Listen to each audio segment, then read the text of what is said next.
Au nord du Togo, là où les montagnes embrassent le ciel et où les traditions défient le temps, il existe une terre de mémoire, de courage et d'hospitalité. Une terre où chaque village raconte une histoire, où chaque sentier garde les traces des ancêtres, où chaque sourire révèle une identité. Kara, ses paysages majestueux, ses peuples, sa culture, son patrimoine, ses saveurs et ses légendes. Des récits oubliés au trésor d'aujourd'hui, partez à la découverte d'une région riche de son passé et résolument tournée vers l'avenir. Ouvrez les portes de l'histoire, laissez-vous guider par les voies de la tradition. Et si Kara m'était compté est une production d'Avant-Garde Togo. Niché au cœur de la région de la Kara, dans la préfecture de Diofelgou, un trésor se cache à l'abri des regards. Bienvenue à Défalé, un village pittoresque blotti au creux des collines. À une quarantaine de kilomètres au nord-est de la ville de Kara et à peine 10 minutes de l'aéroport international de Niamtougou, le paysage se métamorphose. Ici, la montagne s'apprivoise sans effort. Loin des clichés, sur les accès escarpés, la route fluide et praticable serpente doucement à travers le relief. Pourtant, dès les premiers mètres parcourus au cœur du village, une certitude s'impose, le rythme du monde vient de changer. Ici, la vie ne ressemble en rien à celle de la ville. Le temps ne se mesure pas au vrombissement des moteurs ou à l'agitation des grands boulevards. Il s'égrène au souffle du vent sur les sommets, au chant des oiseaux et au rythme séculaire du travail de la terre. Loin des frénésies urbaines, Défalé impose sa propre cadence, celle de la sérénité, de la tradition et d'une connexion profonde avec la nature. Dans ce décor majestueux, ce sont les femmes qui portent au sens propre comme au figuré la vie de la communauté.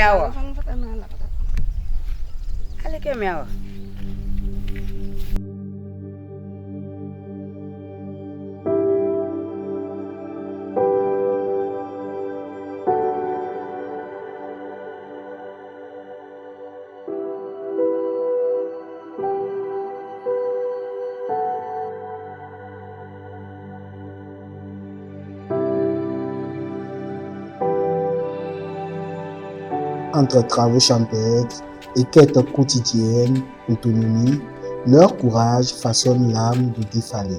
Dans ce petit village appelé Andidé, l'activité principale des habitants repose sur l'agriculture. Malgré un sol très rocailleux qui rend le travail difficile, ils parviennent toujours à faire produire la terre. C'est le village d'Andidé. Le village d'Andidé. Ok. Ici, particulièrement, comment est-ce que vous arrivez à faire des cultures sur des sols aussi caillouteux? On se débrouille seulement avec les grandes roues. On arrache les herbes et on commence à mettre les sillons. Si c'est dans la montagne, on débrouille comme ça avec les petites roues. Et on arrange, on enlève les herbes et on cultive un peu. Avec ça, est-ce que déjà vous arrivez à cultiver de grandes surfaces au cours de l'année? Oui, il y a certains qui peuvent faire au moins 5 hectares. Il y a 2 hectares, il y a 3 hectares.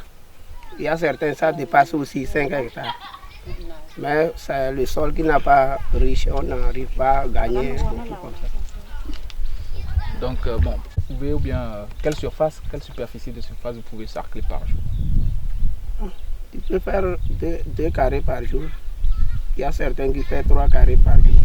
Malgré les cailloux. Oui, c'est depuis comme ça. Et bon, par exemple, souvent cette terre-là, qu'est-ce que vous cultivez principalement sur cette terre? Bon, il y a le pognon, il y a maïs, le mil, il y a petit mil aussi, haricots. Ça nous double comme ça. Bon, ne m'en voulez pas si je bois d'habitude, hein, parce que ce tchouk-là, c'est de la meilleure qualité. Ça vient d'Andjidé, dans la zone de Doufelgou. Donc ces populations sont très accueillantes, ils nous ont très bien accueillis. Et nous ont même donné des calebasses, pas qu'une seule calebasse, mais des calebasses de tchouk. Bon, on va continuer. Par exemple, en termes de tonnage, par saison, combien de kilos, bien de tonnes vous pouvez faire, hein, en termes de production? Combien de tonnes vous pouvez faire pendant une saison? De mil, de petits mil et autres là. C'est ça, j'ai dit, comme la terre n'est pas riche, certains peuvent gagner au moins 2 sacs ou bien 5 sacs comme ça. Il y a 10 sacs aussi, celui qui a la chance. Face à cette rudesse, l'union fait la force. C'est dans l'entraide et le travail communautaire que le village trouve son énergie. Mais avant d'affronter les champs, les habitants se regroupent, partagent autour du célèbre tchoukoutchou, la boisson locale de sorgho. Les énergies se rassemblent et la cohésion se renforce. Pendant la saison sèche, ce village du Nord fait face à d'immenses difficultés pour assurer sa subsistance. Bon, ici, dans le village d'Andjidé, quel problème vous rencontrez pendant la sécheresse? Quel problème?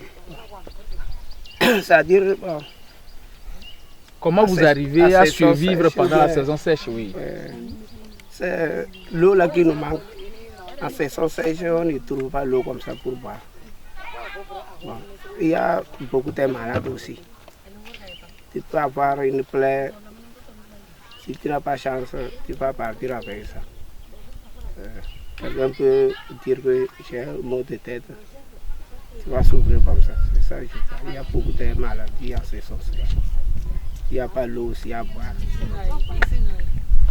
Avant là, quand tu cultives, tu ne mets pas quelque chose, mais tu enlèves le maïs, tout, tu enlèves tout. Maintenant, l'engrais, c'est dans le petit sac qu'on met.